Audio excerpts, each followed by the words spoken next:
할렐루야. 네, 오늘 이 거룩한 주님의 날 주일전을 찾아오신 여러분들을 주님의 이름으로 환영하고 축복합니다. 자, 옆에 계신 교우들과 인사합시다. 반갑습니다. 권사님 감사합니다.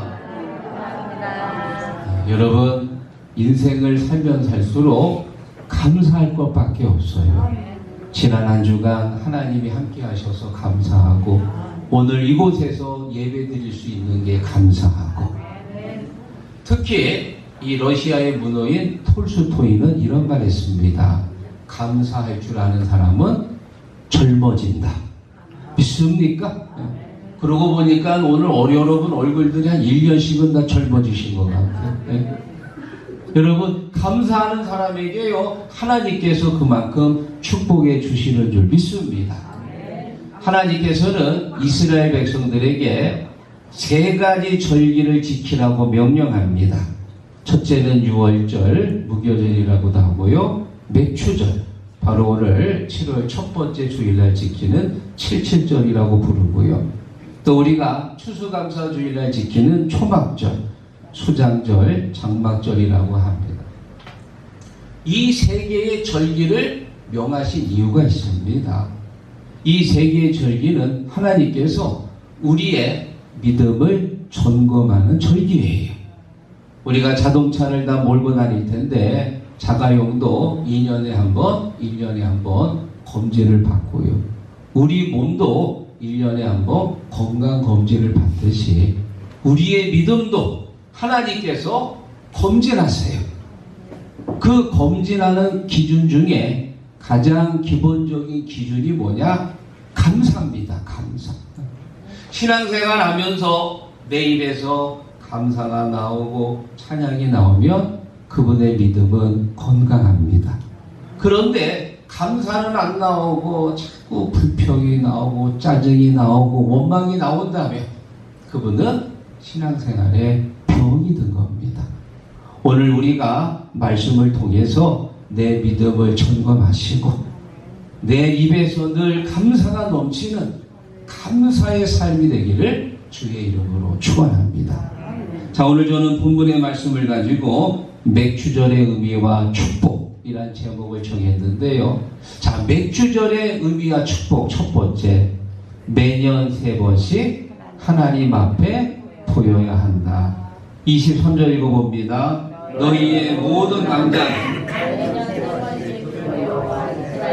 하나님 앞에 보일지라. 지금 이스라엘은 어디에 있냐? 광야에 있습니다. 지금 이 맥추절 또 이 3가지 절기는 광야에서는 지킬 수 없는 거예요. 앞으로 가나안 땅에 들어가면 거기서 지키라 그 말이에요. 이제 여호수아가 모세를 이어서 이스라엘의 지도자가 되었습니다. 요단강을 건넜습니다. 가나안으로 진격했습니다.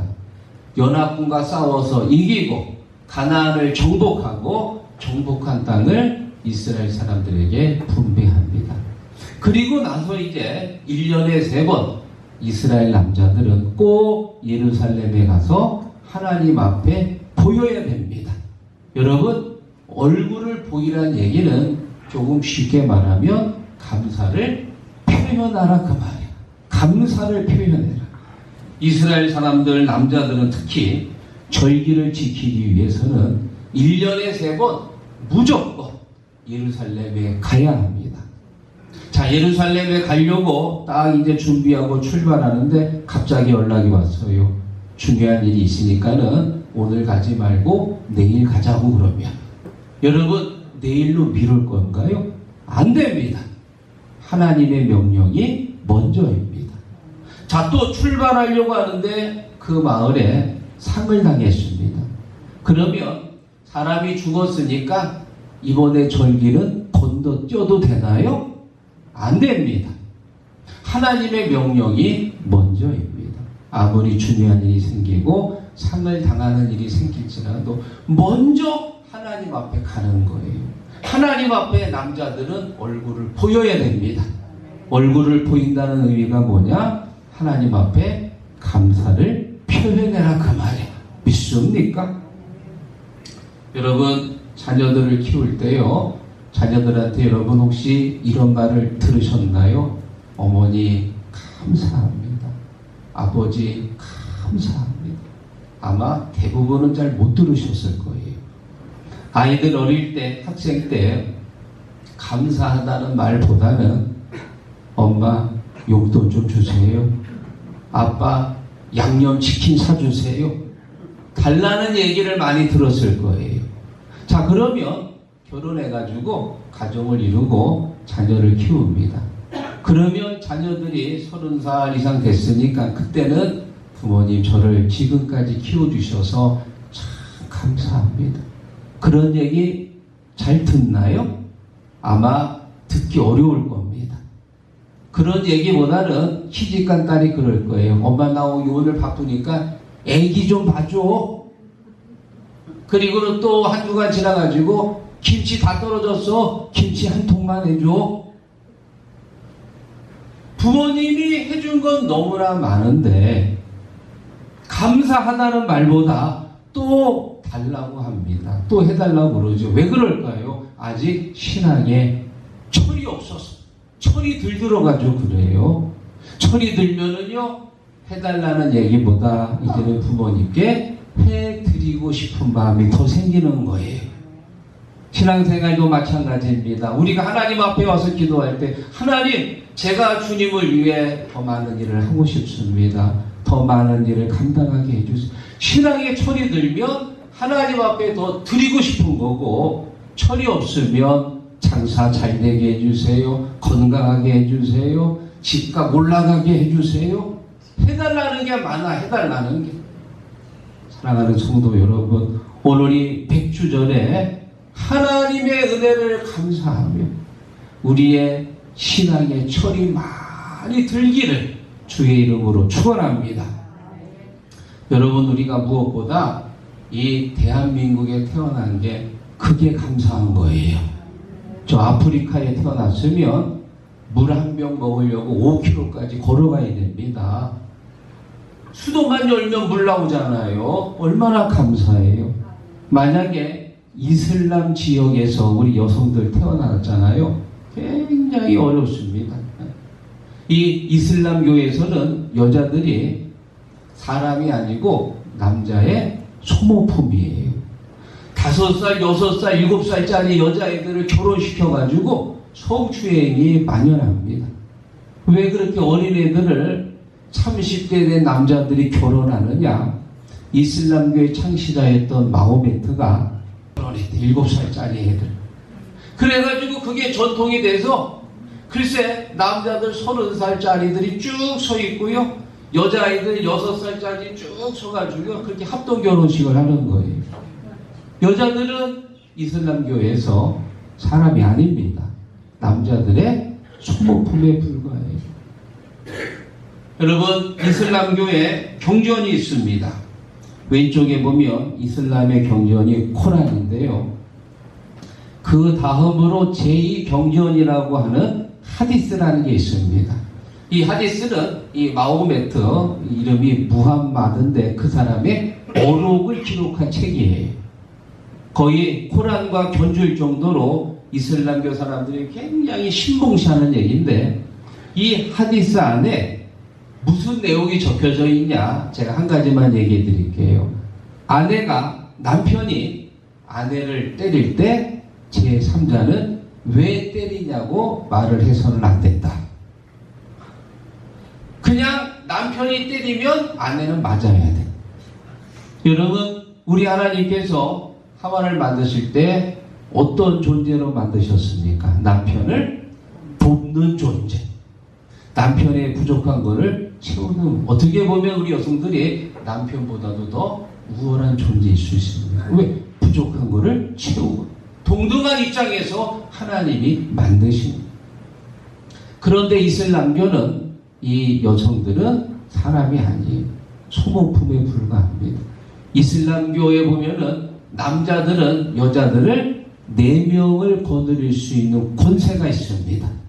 기본 4명까지 할 수 있어요. 돈 많으면 4명까지도 아내를 거느릴 수 있고요. 만약에 이 여자가 마음에 안 든다 그러면 그냥 3번 이혼 통보를 하면 자동으로 이혼이 된대. 자동으로. 여러분, 그런 이슬람교에서 우리 여성들이 한번 태어났다고 생각해 보세요. 아이고, 얼마나 불쌍해. 맨날 이거 가리고 살아야 돼. 이 예쁜 얼굴, 이거 눈썹 얼마나 이거 예뻐요. 그거 다 꽁꽁 가려야 돼. 꽁꽁 가려. 대한민국에 태어난 거 우리 여성들 감사하시기 바랍니다. 그리고 하나님 믿은 우리 한나 마리아 회원들은 더 감사해야 돼. 믿습니까? 지난주에 보니까는요, 영인산 그 수목원에 가서 얼마나 재미있게 그네를 타고 있는지 춘향이가 따로 없더라고. 이 모든 게 하나님의 은혜인 줄로 믿습니다. 성경에서요, 하나님 앞에 감사를 잘한 사람이 누굴까 찾아봤더니 바로 다윗입니다. 여러분, 다윗이 이스라엘의 왕이 되고 나서요, 제일 먼저 한 일이 있지요. 기럇 여아림에 방치된 법궤를 다윗성으로 모셔오는 일입니다. 처음에는 실패했는데 두 번째는 더 준비 잘해서 법궤가 성으로 들어오는데 다윗이요, 얼마나 기분이 좋은지 6장 14절 읽어봅니다. 다윗이 여호와 앞에서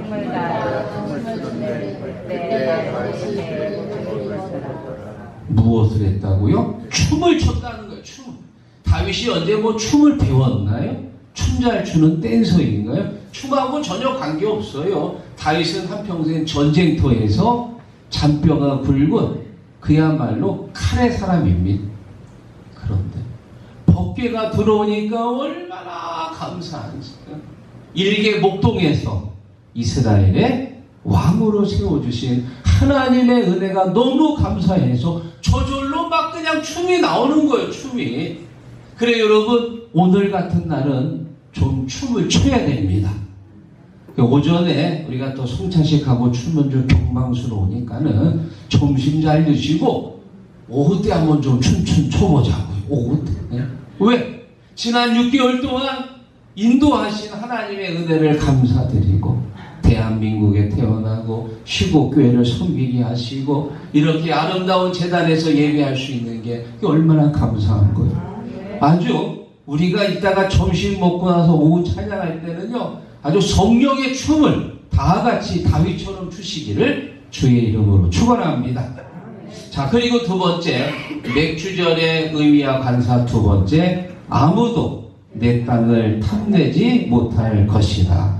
24절 중간 이하 읽어봅니다. 내가 매년 3번씩 여호와 내 하나님을 뵈려고 올 때에 아무도 내 땅을 탐내지 못하리라. 아멘. 여러분, 남자들이 감사절을 지키기 위해 예루살렘으로 올라갑니다.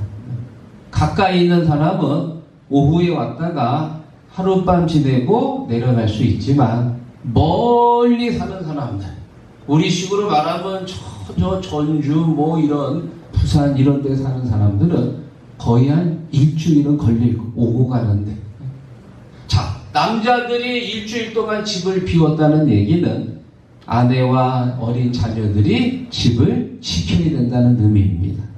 하나님께서 남자들이 절기를 지키는 그 일주일 동안에 너희의 가정을 내가 지켜줄 것이다. 아무도 내 땅을 넘보지 못할 것이다. 하나님께서 감사절을 지키는 자들의 가정을 지켜주시는 줄 믿습니다.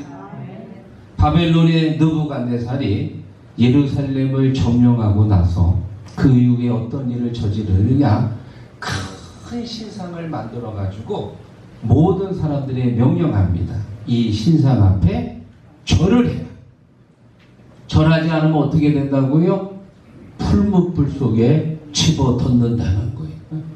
그래가지고 이 바벨론 땅이 뭐 어마어마하지요. 거기에 있는 모든 사람들이 금신상 앞에 절을 합니다.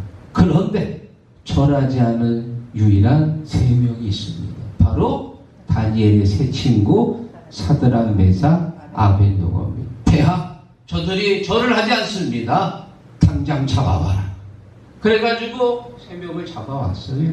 너희들 한 번만 더 기회를 줄 테니까 지금 신상 앞에 절을 해라. 그러면 내가 살려줄 것이고 절하지 않으면 풀무불 속에 던져볼 것이다. 여러분 풀무불이 뭔지 아시지요? 이런 장작불이 아니고 저 도가니 그 그릇 같은 거 자기 굽는 그 아주 7천도 이상 되는 엄청난 센 불입니다. 그 옆에 가기만 해도 다 타버릴 정도로 강력한 불입니다. 그래가지고 이 세 명을 풀무불 속에 집어넣었어. 그런데 밖에서 보니까 그 불 속에 몇 명이 있어요? 4명 있는 거예요. 4명. 3명을 집어넣었는데 4명이 불 속에 있는 거예요. 한 사람이 누굽니까? 하나님이 보낸 천사입니다. 천사가 이 3명을 안전하게 보호한 거. 그래가지고 풀무불 속에서 나오니까 머리털 하나도 타지 않고 몸도 하나도 그을리지 않았더라. 할렐루야. 사랑하는 성도 여러분, 감사절을 지키는 자를 하나님께서는 보호하십니다. 안전하게 지켜주시는 줄 믿습니다. 지난주 신문을 보다가요, 정말 자랑스러운 기사가 하나 떴더라고요. 우리나라 방산업계를 대표하는 게요, K2 흑표 전차인데, 전에 우리가 탱크라고 불렀죠. 요즘 탱크라고 부르면 시대에 뒤떨어지는 사람이에요. 요즘은 전차라고 불러요. 그래, 우리나라 이 전차가 아주 세계적으로 인정을 받아가지고요, 2022년도 저 폴란드하고 1,000대 계약을 맺었고, 또 올해 9월 달에 또 2차로 계약을 맺을 계획이 있고요. 루마니아도 우리 한국 전차가 또 좋아가지고 계약 중에 있습니다. 이 K2 흑표 전차 굉장히 많은 다양한 성능을 갖고 있는데, 자, 그 중에서도 아주 탁월한 기능이 있습니다. 화살표 보면은요, 저 포 양쪽에 거기에 레이더가 달려 있습니다. 그래서 이 레이더가 어떤 기능을 하느냐, 능동 방어 시스템이, 다시 말하면 저기 포탄을 쏘잖아요. 그러면 이 레이더가 자동으로 포탄을 감지해서 대응탄을 발사하기도 하고 또 연막탄을 뿌려가지고 스스로를 보호한다는 것. 무슨 시스템? 능동 방어 시스템. 마찬가지로 감사절을 지키는 사람에게, 하나님 앞에 감사하는 사람에게 하나님께서 능동 방어 시스템을 작동시키는 것. 하나님의 손이 우리를 붙들어 주시고 하나님의 날개가 우리를 보호하시는 것. 시편 121편 1절. 여호와는 너를 지키시는 이시니라.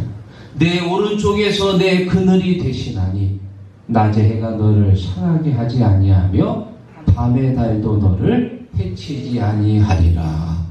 주 너를 지키니 늘 지켜주시니. 누구에게? 감사하는 사람에게. 사랑하는 성도 여러분, 하나님 앞에 감사하는 사람에게 하나님께서 능동방어 시스템을 작동시켜서 안전하게 철저하게 지켜주시는 줄 믿습니다. 자, 맥주절의 의미와 축복 마지막 세 번째, 내 지경을 넓혀줄 것이다. 자, 24절 읽어봅니다. 내가 이방 나라들을 내 앞에서 쫓아내고 내 지경을 넓히리니. 아멘. 이스라엘은 굉장히 땅이 적은 나라입니다. 그래서 인구도 적습니다. 우리나라도 세계적으로 이 땅덩어리가 107인가 그 정도 되거든요. 200개 나라 중에서 반도 안 됩니다. 우리나라도 땅이 작은데 이스라엘은 우리나라의 한 4분의 1 정도밖에 안 돼요. 더 작은 거죠. 우리나라보다 훨씬 작습니다. 인구도 우리나라가 이제 한 5,300만 명 되는데 우리나라의 한 3분의 1 정도밖에 안 돼요. 땅도 작고 인구도 작고, 그래서 우리하고 비슷한 게 많아. 주변의 강대국들한테 맨날 침략당하고 공격당하고 빼앗기고 나중에 포로로까지 끌려가는 그런 아픔을 겪습니다. 자, 그런데 하나님께서 이스라엘에게 축복하시기를 내 앞에서 이방 나라들을 쫓아내고 내 지경을 넓히니 감사절을 지키는 자에게 하나님 앞에 감사하는 자에게 지경을 넓혀주겠다. 지경을 넓힌다는 얘기는 땅덩어리가 넓어진다는 그런 개념이 아니고 이 세계 가운데 영향력 있는 나라가 될 것이다. 신명기 28장에 보면 자세히 나와 있습니다. 머리가 될지언정 꼬리가 되지 않게 하시고 위에 있을지언정 아래에 있지 않게 하시고 꽂을지언정 꾸지 않게 하실 것이고 이 모든 민족 위에 뛰어난 민족이 되리라. 할렐루야. 인구는 작지만 세계적으로 영향력을 미치는 강한 민족이 된다는 거예요. 실제로 하나님의 약속이 이루어졌습니다. 어떻게 이루어졌냐?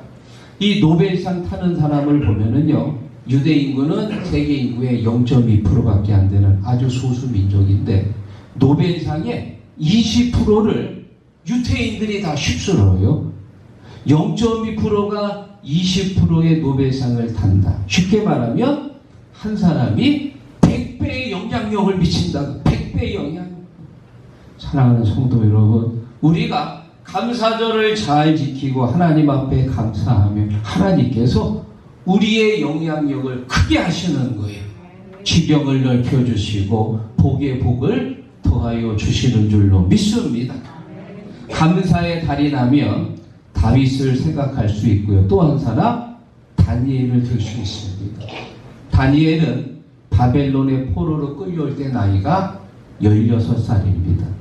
중학교 3학년 나이 때 남의 나라에 끌려와가지고 바벨론 궁전에서 왕이 주는 포도주, 왕이 주는 고기를 먹지 않고 나는 하나님의 신앙인으로서 물과 채소만 먹겠습니다. 그렇게 하면서 믿음을 지켰던 사람입니다. 그런 다니엘이 늘 바벨론에 와가지고 하던 습관이 있습니다. 다니엘 6장 10절 다니엘이 자기 집에 돌아가서는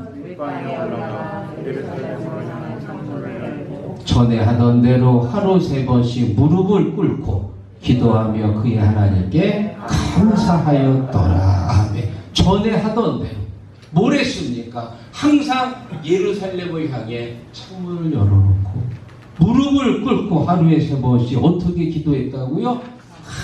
감사하며 기도했다. 남의 나라에 끌려온 게 뭐가 감사해요? 부모하고 생이별 해가지고 포로로 끌려왔는데 그럼에도 불구하고 다니엘은 하나님 감사합니다.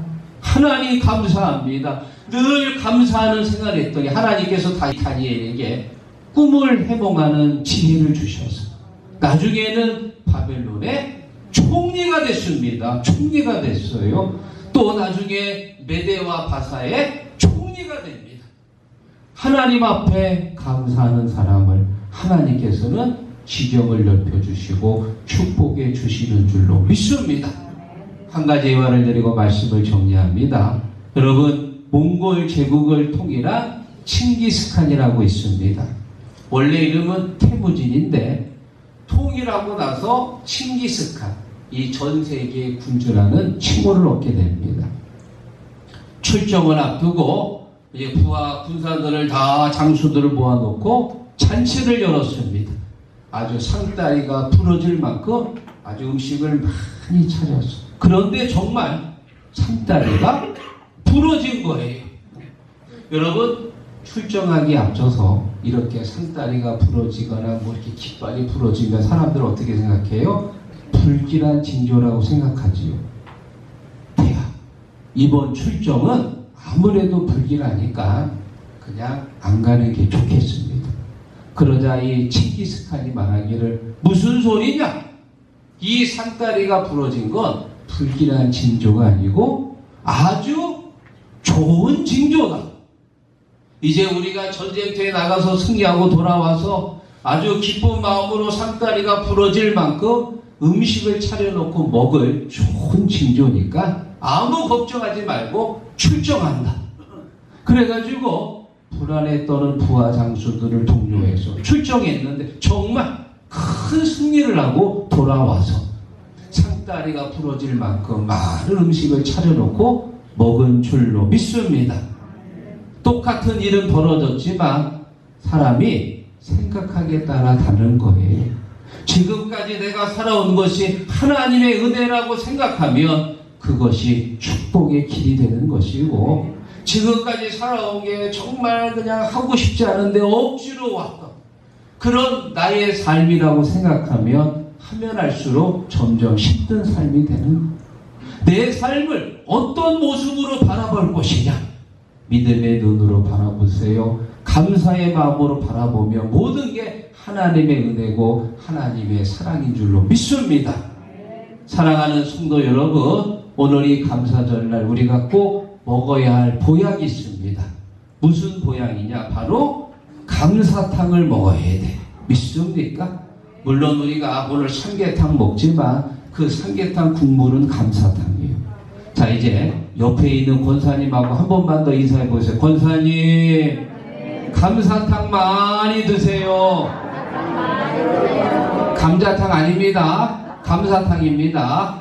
감사탕을 많이 드셔서 내 안에 감사지수가 쑥 올라가십시오. 감사하는 사람에게 하나님께서 지경을 넓혀주시고, 감사하는 사람에게 주님께서 어디로 가든지 지켜주실 줄로 믿습니다.